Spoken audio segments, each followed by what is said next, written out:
आई मेरे प्यारे बच्चों, आपकी जो पिछली क्लास के ट्रिगोनोमेट्री रेशियो के अंदर उसके अंदर मैंने आपको फंक्शंस के रेसिप्रोकल फंक्शन जो उनकी वैल्यू कैसे निकलती है, वो एक दूसरे इक्वल कैसे आता है, प्रोजेक्ट वाले क्वेश्चन कैसे निकल के आते हैं।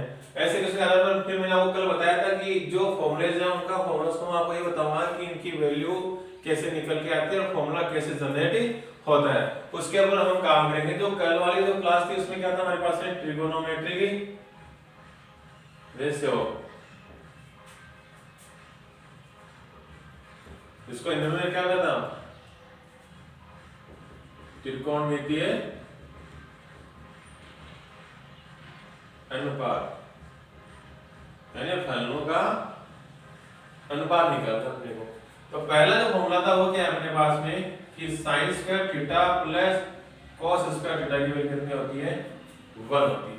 ये 1 की होती है, इसको हम करेंगे जब आप देखो ये फंक्शंस के वैल्यू जो निकालते हैं इसके लिए इस वाले वर्ड के ऊपर चाहिए कि ट्रिगोनोमेट्रिक यानी थ्री और ज्योमेट्री यानी एक ऐसी स्ट्रक्चर इसके अंदर कितनी साइड हो 3 साइड हो, और हमें पता है वो सिर्फ किस में होती है आपके ओनली ट्रायंगल के अंदर ए बी सी। और जब भी आप इस फंक्शन के अंदर ट्रायंगल यूज में लेते हो तो उसमें हमेशा राइट एंगल ट्रायंगल ही काम में लेते हो, ठीक है।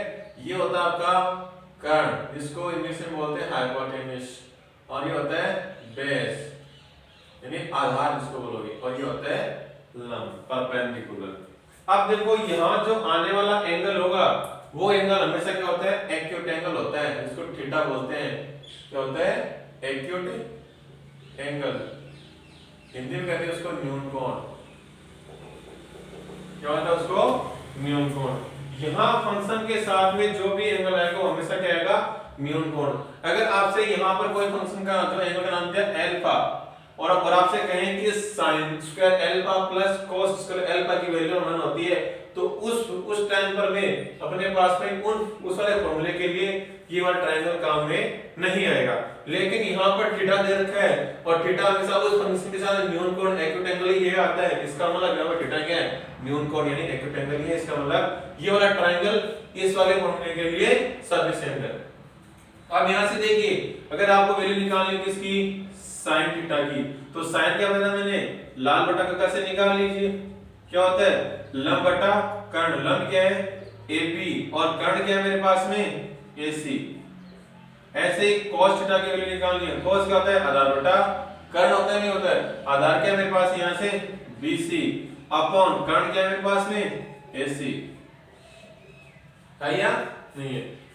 एक चीज ध्यान रखना कि पाइथागोरस जो थ्योरम है वो काम में आएगी अपने पास में समझिए पाइथागोरस थ्योरम है।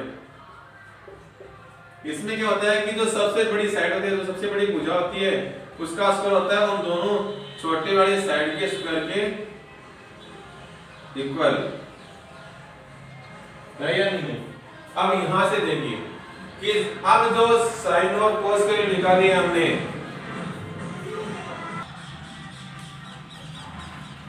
अब जो हमने sin और cos के लिए निकाली है यहाँ से इन वैल्यू को कहां रखना है इस फॉर्मूले के अंदर।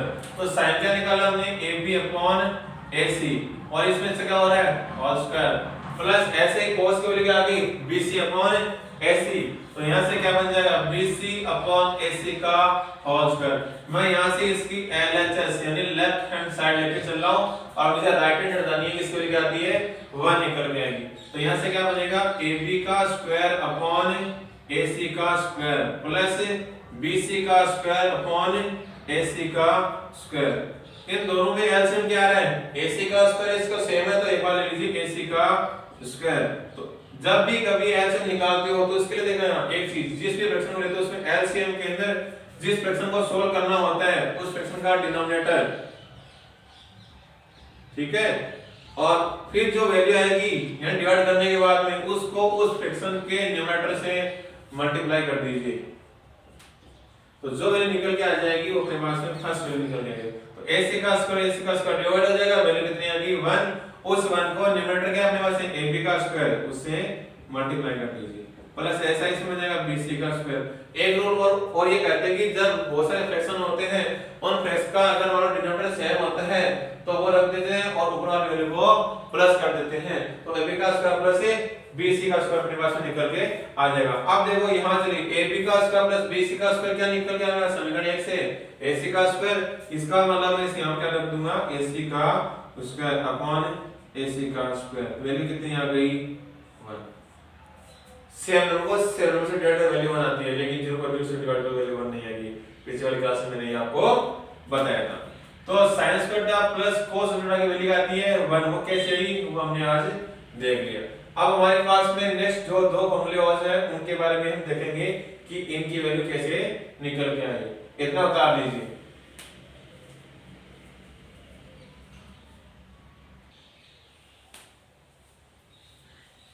अब आपके चलते हैं नेक्स्ट जो फॉर्मूला है उसके ऊपर। नेक्स्ट फॉर्मूला क्या अपने पास में कि 1 प्लस tan स्क्वायर थीटा वो क्या होता है अपने पास में sec स्क्वायर थीटा, कि इसकी वैल्यू कैसे निकल के आती है।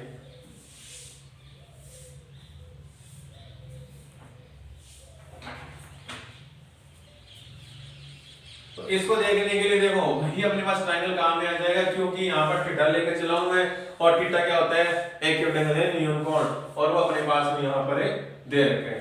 अब इस वाले ट्रायंगल से आप किसके वैल्यू निकालोगे, क्योंकि यहाँ पर जो चाहिए वो देख लीजिए, यहाँ पर tan भी चाहिए और sec भी चाहिए, इन फंक्शंस की वैल्यू निकालनी है।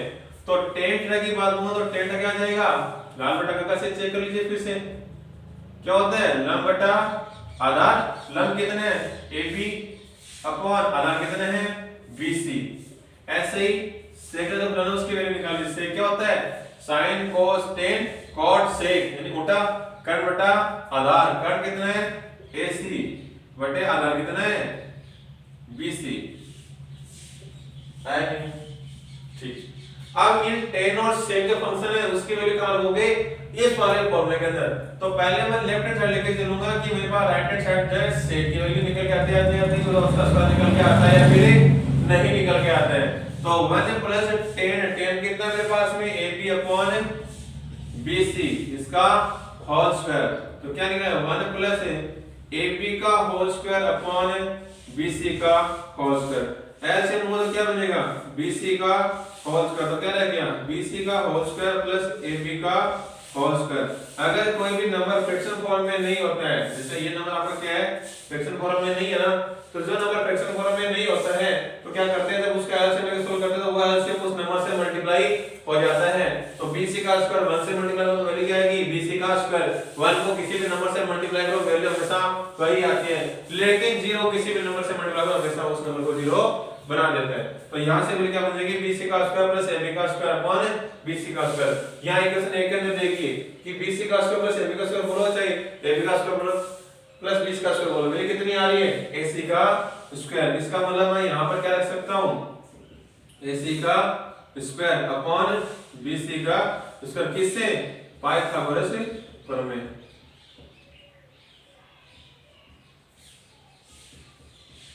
आई क्या बात समझ।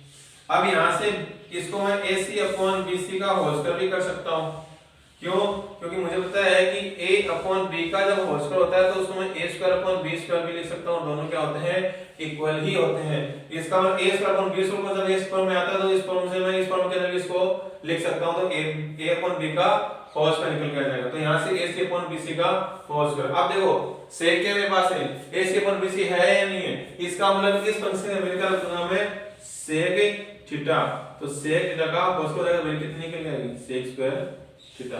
क्या राइट हैंड साइड आई है नहीं है अपने पास निकल के आगे। तो फंक्शन जो फॉर्मूले है वो ऐसे ही नहीं देखे होते, हर एक चीज ना विदाउट किसी डिस्क्रिप्शन के या किसी कॉन्सेप्ट बेस के नहीं होती है, वो जनरेट होती है हर चीज के। आज कुछ भी चीज है वो आप इस वक्त एनवायरनमेंट के अंदर जो आपके अंदर जो ग्लोब है उसमें जब भी वो चीज होगी वो क्या क्रिएट हुई रहती है, और वो क्रिएट वो अपनी क्रिएट कैसे होते हैं उसका जो क्रिएशन है वो भी आपका दे रखा होता है। तो यहाँ पर अपने पास ये इसका 1 plus tan square equals to sec square, इसका जो आपने क्रिएशन कैसे हुआ वो भी आपने देख लिया। अब एक फॉर्मूला और चलता है आपका 1 plus cos square equals to cos square, वो भी हमें देख लेते हैं। इतना बता लीजिए।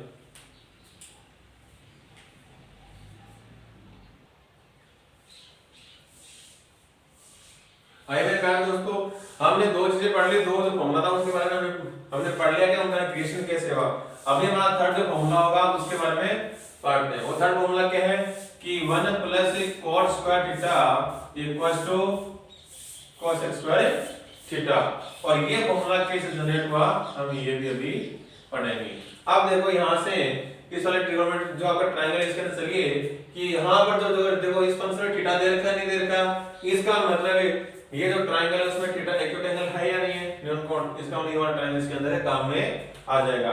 तो यहाँ से किस किस के वजह चाहिए, एक तो कॉट की, कॉट क्या हो जाएगा BC अपॉन AB, यानी अपन आधार बटा लंब, आधार कितना BC और लंब कितना हो गया AB, ठीक है। ऐसे क्या हो जाएगा कोसेक थीटा, और कोसेक क्या होता है अपने पास में कर्ण बटा लंब, कर्ण कितना है AC बटे लंब कितना है AB, है या नहीं। अब ये कोट और कोसेक की वैल्यू कहां रखोगे इस इक्वेशन के अंदर, यहां रखूंगा मैं लेफ्ट हैंड साइड लेकर ही चलता हूं इसके। तो 1 प्लस कोट की वैल्यू कितनी है BC अपॉन AB का होल स्क्वायर, तो यहां से क्या बनेगा 1 प्लस BC का होल स्क्वायर अपॉन AB का होल स्क्वायर, तो इन दोनों का एलसीएम कितना आ जाएगा AB का होल स्क्वायर। अब देखो ये क्या फ्रैक्शन फॉर्म में नहीं है, तो मैंने क्या कहा अगर कोई नंबर फ्रैक्शन फॉर्म में नहीं होता है तो वो एलसीएम उस नंबर से मल्टीप्लाई हो जाता है आपका। तो यहां से AB का होल स्क्वायर इनटू 1 यानी AB का होल स्क्वायर प्लस AB से ये वहां कट गया तो क्या रहेगा BC का होल स्क्वायर, और पाइथागोरस थ्योरम से क्या है AB का होल स्क्वायर प्लस BC का होल स्क्वायर क्या निकल जाता है AC का होल स्क्वायर, इसका मतलब यहां क्या लिख सकता हूं AC का होल स्क्वायर अपॉन AB का होल स्क्वायर, और यहां से आप इस चीज को लिख देना पाइथागोरस प्रमेय, पाइथागोरस प्रमेय से ये चीज इसके अंदर लिख देना। तो AC अपॉन AB क्या लिख सकता हूं मैं AC अपॉन AB का होल स्क्वायर कर सकता नहीं कर सकता, वही चीज दिखा दी, तो पहले दिखा दी कि AB A अपॉन B का होल स्क्वायर क्या होता है मेरे पास में A square upon B square, A square upon B square निकल के आ जाएगा। अब देखो यहां से AC अपॉन AB क्या मेरे पास है कोसेक थीटा है या नहीं है, तो यहां पर क्या रख दूंगा इसकी जगह में सिर्फ ओनली कोसेक थीटा का होल स्क्वायर वैल्यू क्या निकल के आ जाएगी कोसेक स्क्वायर थीटा। आइए ये समझ, तो हमारे पास में ट्रिगोनोमेट्री रेशियो के अंदर तीन फॉर्मूले काम आते हैं जो अगर बहुत ही ज्यादा इंपॉर्टेंट है, वेरी वेरी इंपॉर्टेंट, और उनकी वैल्यू कैसे आपको फॉर्मूले बने वो मैंने आपको बता दिया, और इससे पहले मैंने रेसिप्रोकल फंक्शंस हैं उनके बारे में आपको समझाया। अब आप क्वेश्चन करोगे तो उसमें आपको दिक्कत नहीं आएगी। साथ में एक चीज को समझना, आपका 0 डिग्री 90 डिग्री 180 डिग्री एंड 360 और 270 ये जो एंगल्स है इनके ऊपर क्या होता है फंक्शन चेंज होते हैं। ध्यान रखना जो आपकी लाइन होगी हॉरिजॉन्टल उसके अंदर कोई भी वैल्यू चेंज नहीं होने वाली, यानी 0 देख लीजिए ये 0 डिग्री होता है, ये 90 डिग्री, ये 180 डिग्री, ये 270 डिग्री एंड ये 360 डिग्री। ये जो लाइन होती है आपकी ये लाइन, इसकी बात कर रहा हूं, इसमें क्या होता है आपका फंक्शन चेंज होता है, लेकिन जब इसकी बात होगा तो इसमें कोई फंक्शन चेंज नहीं होता है। इनमें कौन कौन से फंक्शन कौन से क्वाड्रेंट, इसको बोलते हैं क्वाड्रेंट यानी चतुर्थांश जिसको आप हिंदी बोलते हो, first quadrant, second quadrant, third quadrant and fourth quadrant. इन अलग-अलग क्वाड्रेंट के अंदर क्या अलग-अलग फंक्शन पॉजिटिव नेगेटिव की फॉर्म में रहते हैं, तो इसमें मैं आपको बताऊंगा कौन से पॉजिटिव कौन से नेगेटिव होते हैं। तो आप जितनी क्लास से अपना जो अपना जितना पोर्शन रेसिप्रोकल का हो गया और ये फंक्शन के फॉर्मूले हैं उनके बारे में आपको बताया। नेक्स्ट क्लास के अंदर क्या बताएंगे आपको इन एंगल्स के बारे में बताया जाएगा और एंगल्स की वैल्यू कैसे निकल के आती है और क्वेश्चन सोल्व किए जाएंगे। फिर आज के बस इतना ही, इतना बता लीजिएगा।